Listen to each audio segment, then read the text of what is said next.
What's going on, team? It's Caddy with Moneyvesting. I hope that you all are having an amazing day. So in this video, we will be doing a technical analysis on the Nasdaq and the S&P 500.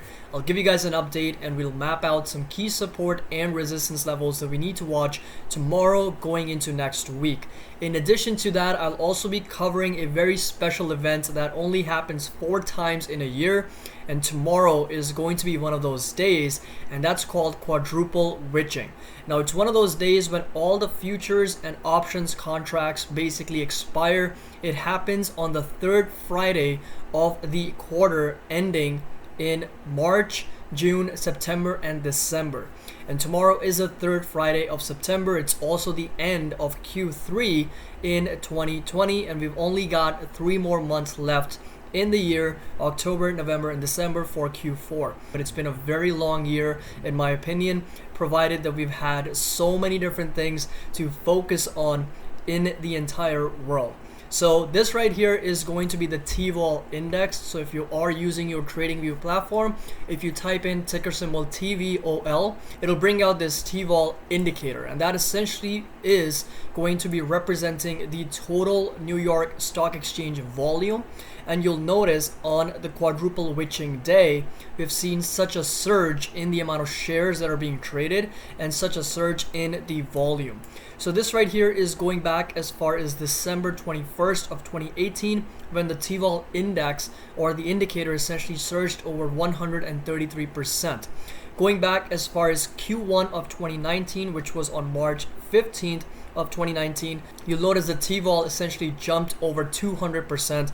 Moving forward, this right here is going to be the second quarter of 2019 ending in June. So the third week of June, going back as far as June 28th and June 21st, we saw another surge in the amount of volume when the TVOL indicator essentially jumped over 189%. This right here is going to be Q3 of 2019, September 20th, third Friday of the month September last year, when the TVOL essentially jumped over 238%. And this right here is going to be the last quarter of 2019, and this right here is going to be the entire month of March 2020. We've seen more than usual volatility in general, so the TVOL has essentially spiked in the month of March. This right here is going back as far as June 19th, when the TVOL jumped over 248%. And guess what? Tomorrow is going to be September 18th, and we could potentially see another surge in this indicator tomorrow once most of the futures and options contracts expire. So a lot of people need to make decisions whether they're going to close their positions, open new ones, roll over some of them. So as people make more decisions, there's going to be higher than usual volume and the amount of shares that are being traded, hence a higher than usual volatility in the entire trading session.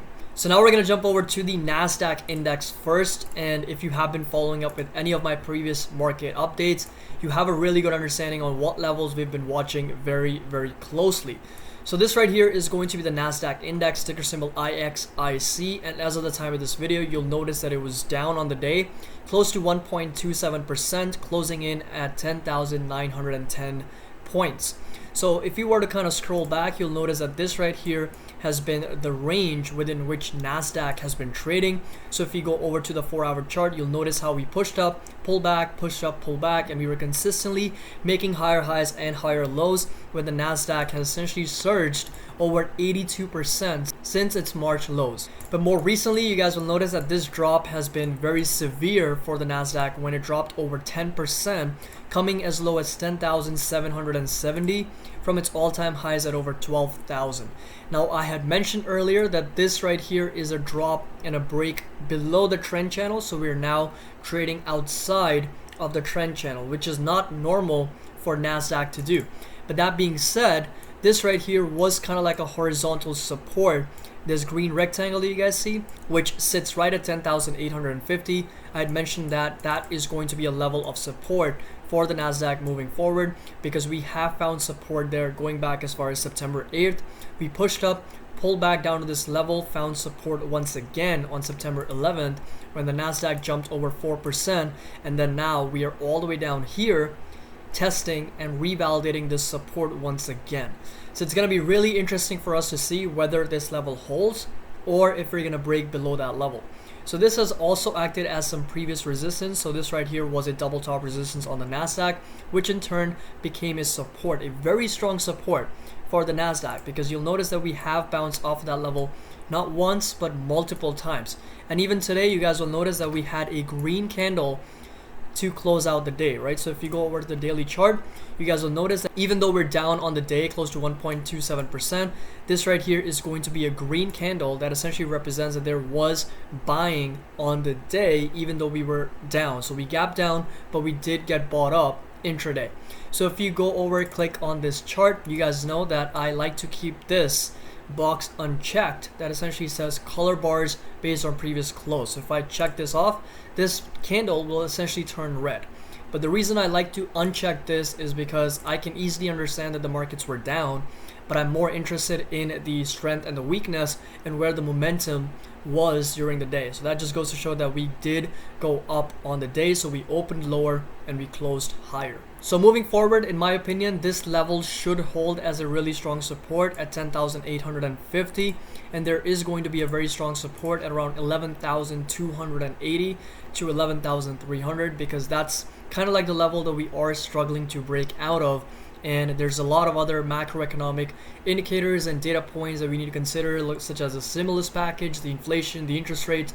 The Federal Chair, Jerome Powell, has once again reiterated his position that he is going to keep rates near zero through 2023, and we are targeting an inflation of 2%, and they are going to let it slide even more than 2%. So now we're going to jump over to ticker symbol SPX, and that's going to be the S&P 500. And again, if you guys have been following up with any of my previous updates, you have a really good understanding of what levels we've been watching. So the 3,300 level is going to be a very strong support for the S&P 500, because you guys know that that has acted as a really strong support going back as far as August 11th. We essentially broke out of there, retested this support, and then pushed up all the way to the all-time high, which sits almost at 3,600, and then we sold off. For the S&P, that drop was close to about 7%, and then we pushed up, and there is a very strong resistance right here at 3,425, because we have been getting rejected at that level going back as far as September 9th, once again on September 10th, and then more recently on September 16th. But similar to the Nasdaq, on the day, even though we were down close to 84 basis points, the candle is green, meaning that there is some strength in the market, and we did close higher than where we opened. So that's kind of like the range within which I could personally see S&P 500 trading, with a support at 3,300 to 3,330 and a strong resistance at 3,400 level. Again, don't forget, tomorrow is going to be higher than usual volatility and volume in the markets because of the quadruple witching. But that being said, moving forward, I'm personally very long and bullish on the markets overall. Even if we see any type of corrections, dips, 10, 12, 15 to 20%, I'm going to consistently be averaging my positions and buying into the markets, because over the long term, I'm personally not concerned about where the markets go over the next 24 to 36 months. I'm more focused on where the markets go over the next 10 to 20 years. So I hope you guys enjoyed this quick technical breakdown on the S&P 500 and the Nasdaq. As always, if you did, please make sure to drop a like, subscribe if you're new to the channel, and make sure that you hit that notification bell. We're almost at 8,000 subscribers, so thank you so much for your guys' support. I really do appreciate each and every one of you guys. As always, happy investing, and I will see you guys in the next video.